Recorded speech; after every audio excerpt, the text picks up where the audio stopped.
welcome back. It's Sean from Scoretennis Academy on our show, Building a Champions Playground, the story behind what we're doing with our partners, our vendors, and building out a great facility out here in Rockland, the first one of many, hopefully.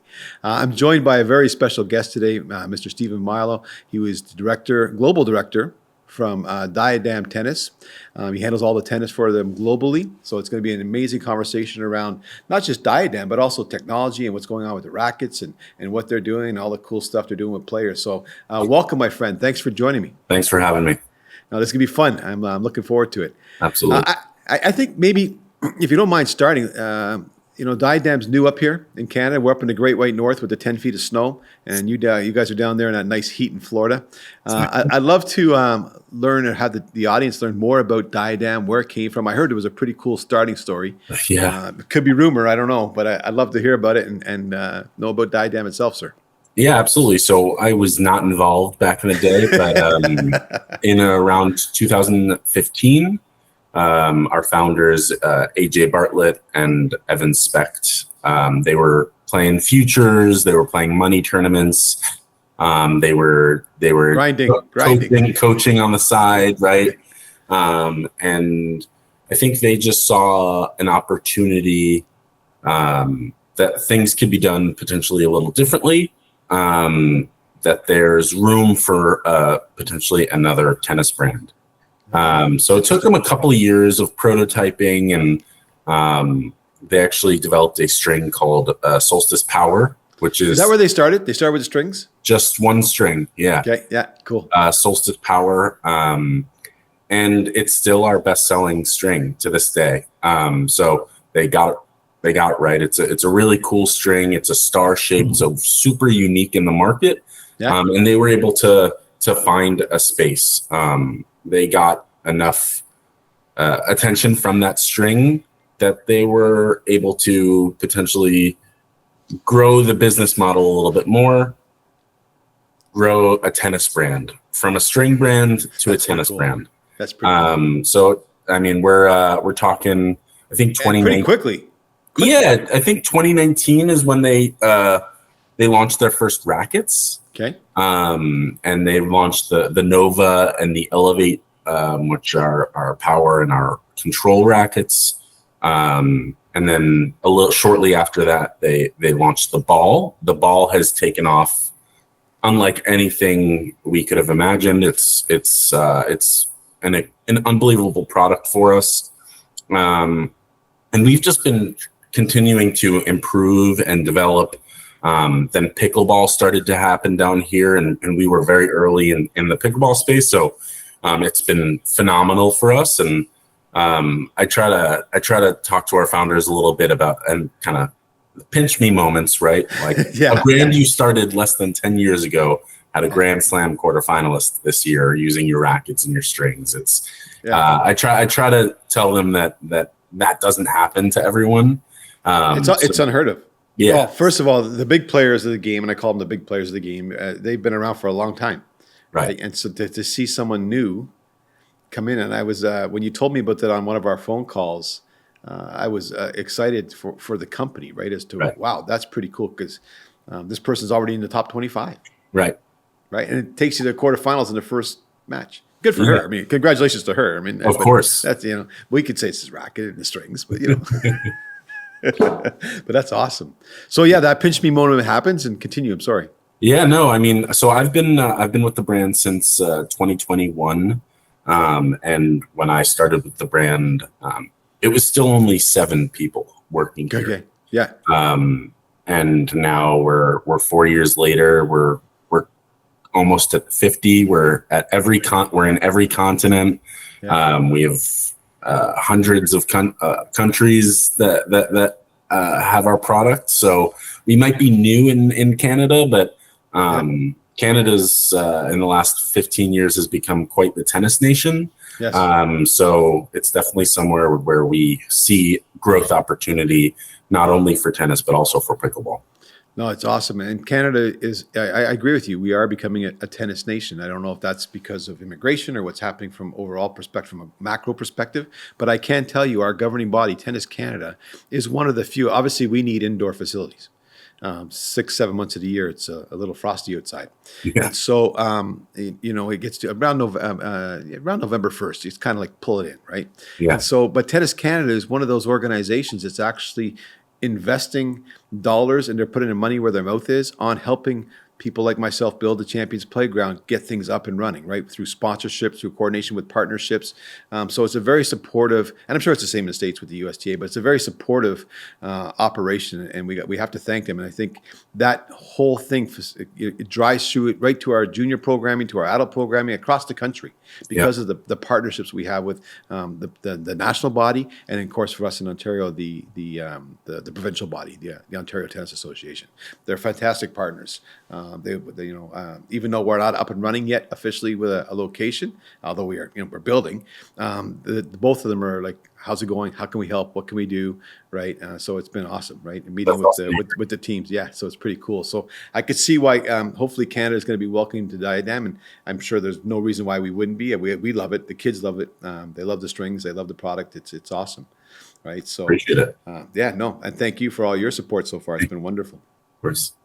So let me ask you a question around, lots of kids and lots of people out there look for frames, look for strings.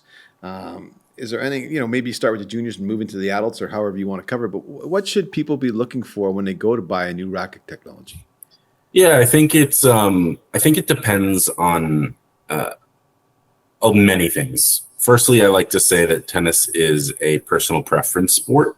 Yep. So what works for one person will not work for another person. You have to find what's right for you. So the demoing process is super important for junior players, especially if they're on the younger side and really don't have an identity to their tennis game, finding what feels good for them. Yep.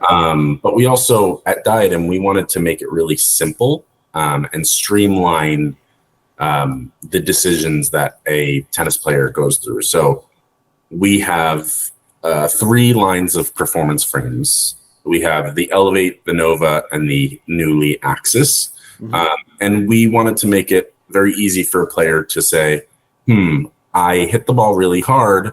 I need a little help with control. What racket would help me? Yeah.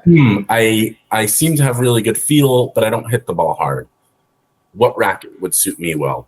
Yeah. I'm looking for the next level of spin and power to my game. What racket would fit me well? So we wanted to make those really simple decisions and streamline them into products from there. It's all about demoing, but we also wanted to make it easy for a player to demo and really feel the differences between rackets. Perfect. And you talked about earlier, kind of how you were developing the rackets. You mentioned it quickly. Can you talk about, and I don't want to get into trade secrets on here, but can you talk about different performance? Like what's the science behind the frames or the string? Like where's the science come in? Yeah, so I'll start with the rackets. Rackets are really, really cool. Before I started this role, I played tennis for 25 years, and I knew barely anything about how a tennis racket's actually made. So there are a couple of generalizations you can make about rackets when it comes to how powerful a racket is. So the first generalization I would say is the beam width. So I'll just take out a racket here. So how thick a beam is, generally thicker beams result in more powerful frames. Yep. Also, how stiff a racket is. Generally, stiffer rackets are more powerful rackets. Okay. And then you also have to look into the head size. Generally, a larger head size will result in more powerful rackets. So those 3 are like the main elements that I would look at if you're looking for a new racket. Is how thick is the beam? So our Nova is our power line. It has the thickest beam of any of our rackets. Mm-hmm. It's also 100 square inches, whereas the Elevate, our control line, is 98 square inches. And then obviously the Nova is our powerful racket. It is also our stiffest racket. So those generalizations, they're not 100% always going to be true, but those are easy identifiers of power versus control. And that's why the demo process, right? Get through that Exactly. demo process. And so that's interesting. And then from a string perspective, because you have quite a few brands of string. Yep. And other manufacturers, there's so much to choose from in the marketplace. Absolutely. And I have, one client's ordering from Germany and like, $40. I have no idea. I've never played with her racket, so I have no idea. Yeah. Right now. And so the difference is in string, like how, again, if you just don't mind going through a little bit of the process, depending on which country you live in, how that may affect what the athlete or student or person is trying to accomplish. Yeah, I think there are couple of important factors to string selection that people should be considerate of. So firstly, how soft a string is. So you coach a lot of younger juniors. Mm-hmm. You probably won't want to put them in a stiff polyester string right away because their arm's still developing. You want the sport to feel comfortable. So on a scale of soft to stiff, we have a range of polyester strings that will fit on that range, but we also have other strings like a multi-filament or a synthetic gut that younger players, I would probably recommend they are mostly using some sort of multi-filament rather than polyester because arm health is very important in tennis. From there, we have a shape of the string. So we have about 5 different shapes of string that is offered. And again, that will, the scale for the shape would be spin generation.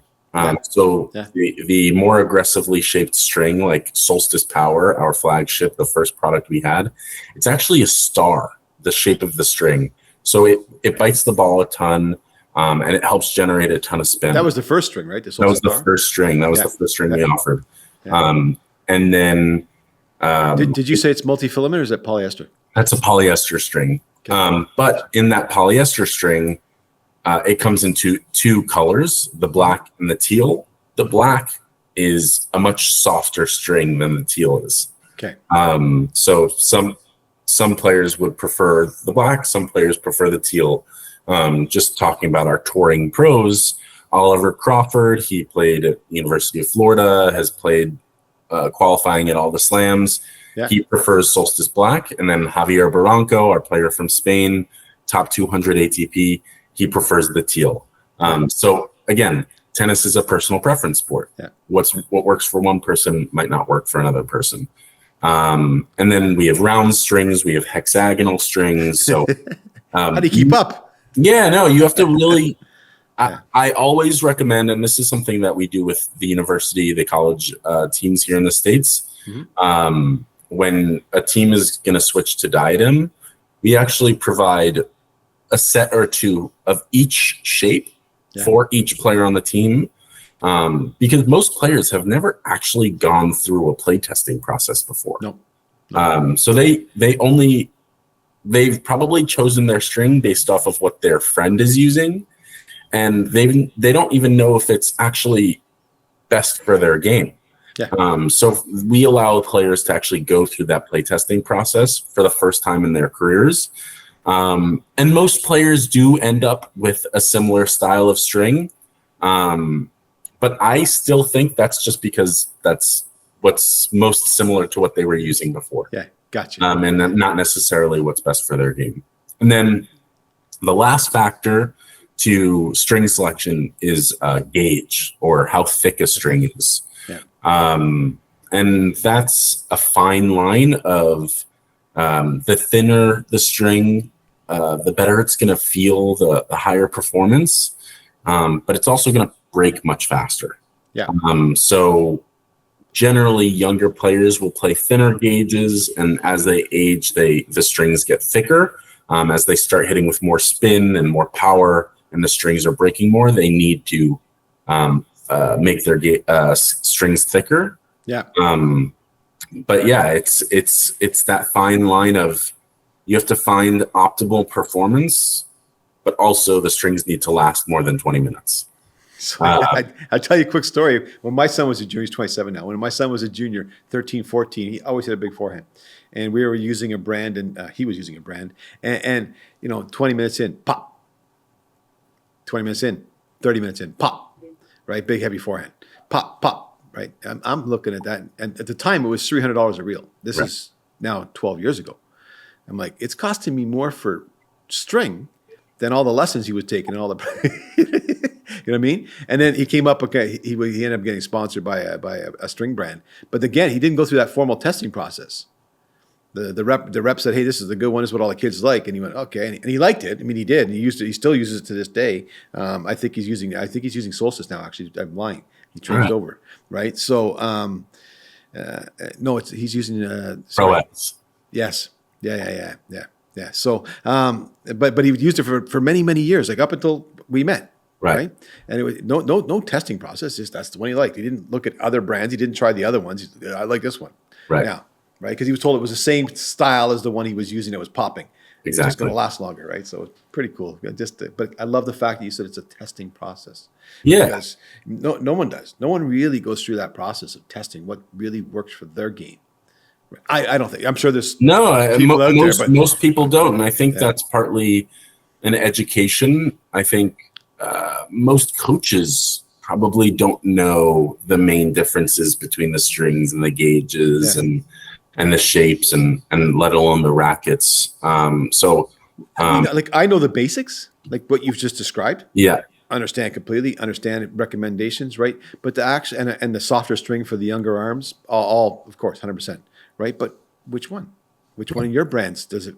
So to let them test, right? So my 8, 9, 10-year-olds can all use the softer string, but test them.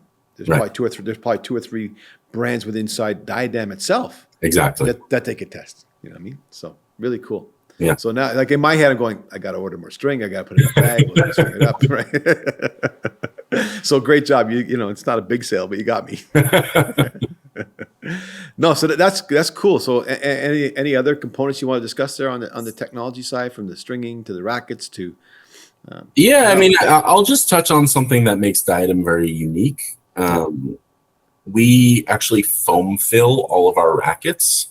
So the feeling you get when you strike a ball with a Diadem racket compared to most other rackets is going to feel very dampened and plush, because we care about arm health. But historically, every brand used to foam fill their rackets. Okay. And then over time, to cut costs, they stopped doing it. Okay. And we see it as the right way to make rackets. And I think they also do. They just needed to find ways to, when you sell 1 million rackets, if you cut $1 off of every racket, you're making a ton more money. So I think it's the right way to make rackets. And there are rackets here and there from other brands that do foam fill, but all of ours are. Gotcha. So I think that's something that's very unique to Diadem. And it is something that I think every player should experience, is like, tennis doesn't have to hurt your arm. No, it doesn't. And I've hit with the Elevate. I love it. And it just feels effortless. Right. You know what I mean? It's like, thank you. I don't usually hit the ball like that. Yeah. Effortless. So, or I've just gotten better, one or the other. I'll give you guys some credit today. Thanks. No, it's fascinating watching, especially because I work with juniors, to watch them. They really are, I don't want to say clueless, but they are. And when it comes to their technology and what they're using in their strings. And one of the things that someone said to me early on in my son's career was, hey, make sure he strings rackets. Make sure that he does all the stuff around the racket, right? And so that he understands the rackets. For sure. Right. So from that maybe it was maybe a year or so after he was sponsored with strings, we bought him a stringing machine. Right. And I don't know how many. He paid for his futures tour by stringing kids' rackets on the tour. That's how he paid to get the hotels and do everything. He brought a stringer and he paid, right? So that's how much he strung a ton of. I think it actually cost him, because he'd have to do like 30, 40 rackets a day, right? And he'd be like, I got to practice. I got to do this. And I'm stringing. My fingers are hurting. Yeah, I mean, stringing is one of those things I wish I learned how to do earlier. firstly, it's going to save a ton of money. Yeah. But it also, I strung for some of the players on my college team, and when I had been coaching at the university level, I strung for the players on that team as well. Yeah. But it's really important to know actually what goes into the sport from all facets, and having a sort of respect for all elements of the sport, and I think it's a really good way to like center and prepare. Like you usually see a player before a tournament changing their grip, regripping their rackets, and it's a way to like actually center yourself and like put yourself in the right mindset. Yeah. It was, I can't remember who it was. I was watching, we had a challenge over in Gatineau, and it was a gentleman, I can't remember who it was, but it was, I love the white grip on the racket. And when it gets dirty, I'm like, ugh, at all, right? And kind of OCD on that one. And there was I can't remember who it was, but every changeover, he re-grip his rackets. But it was just more, you could tell it was just habit. Right. And just, he didn't, or his hand may be really sweaty, so he had to do it, but it just every changeover. And it was that whole idea around, right? I'm centering myself. I'm prepped. I'm ready to go. My equipment's ready. Right. I'll watch my kids and the grip's hanging off. Right. And I'm like, drives me crazy. Because I want the white grip, right? Or the clean grip. And like, let's get that right. Understand your equipment. That's not how a grip is meant to be. Exactly. Right. It's not meant to be actually causing a blister. You know what I mean? So it's crazy.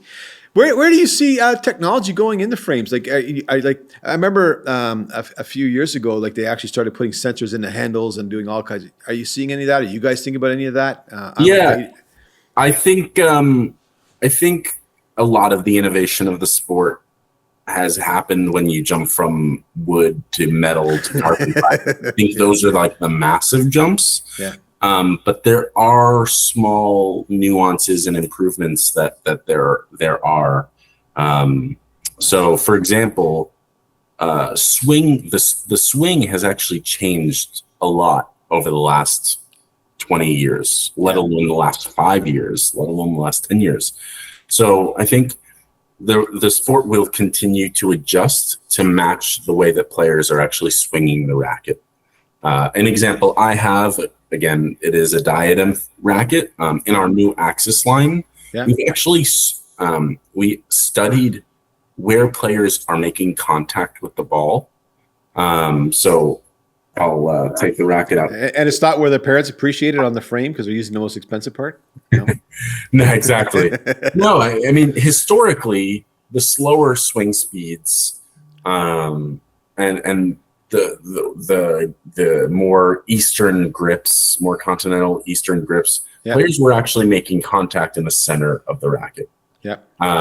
So it would make sense that the tightest part of the string bed is in the center of the racket.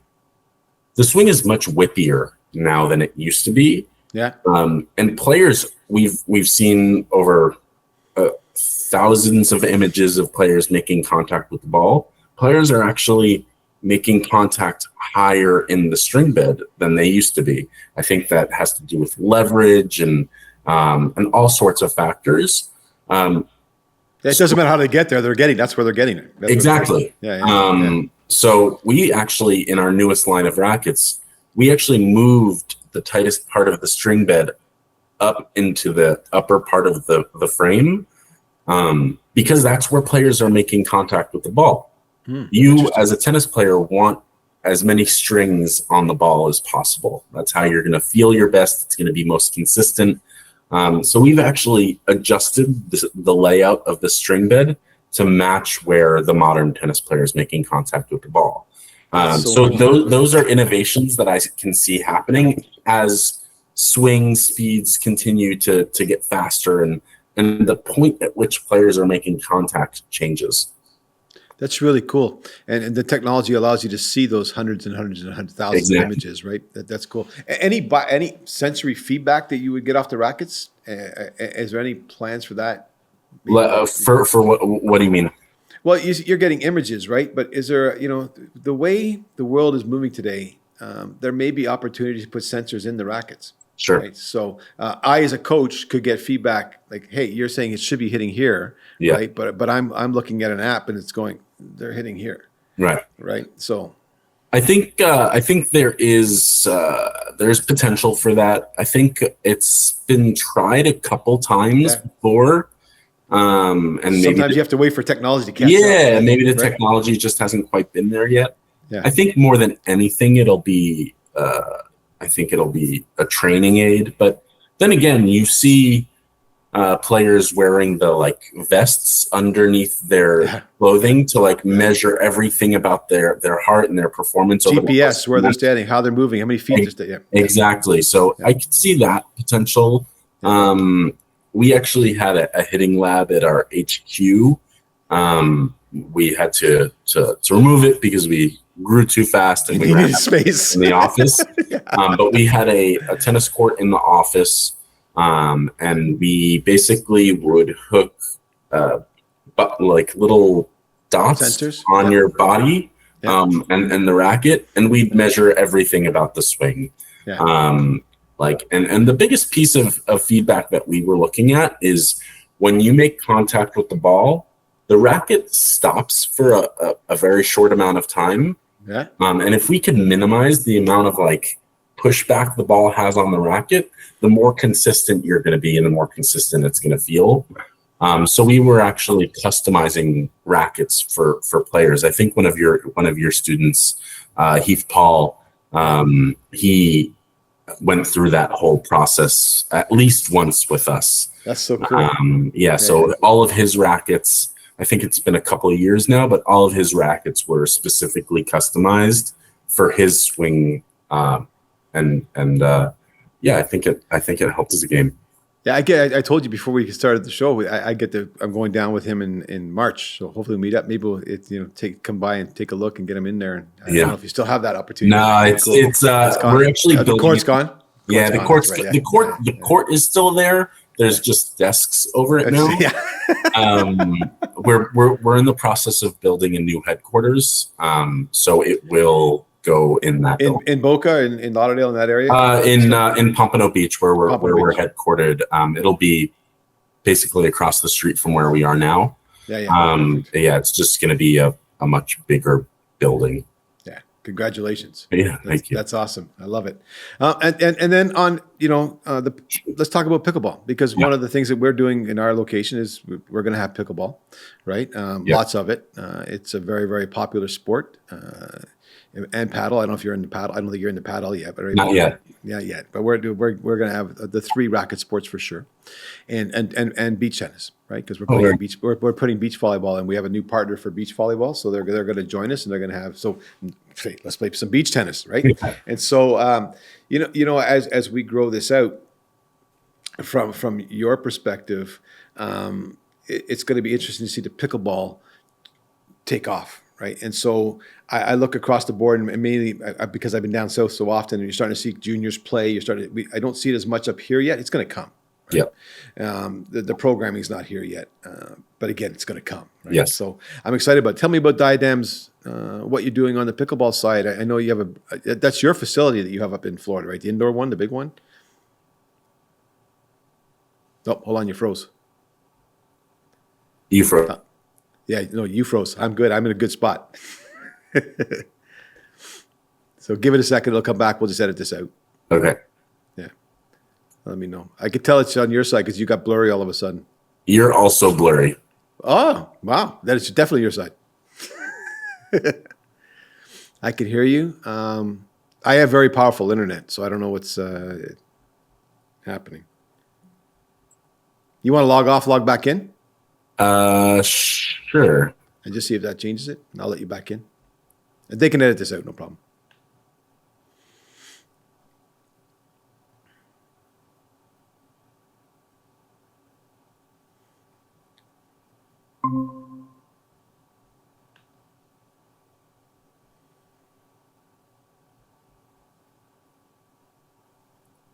Hey, welcome back.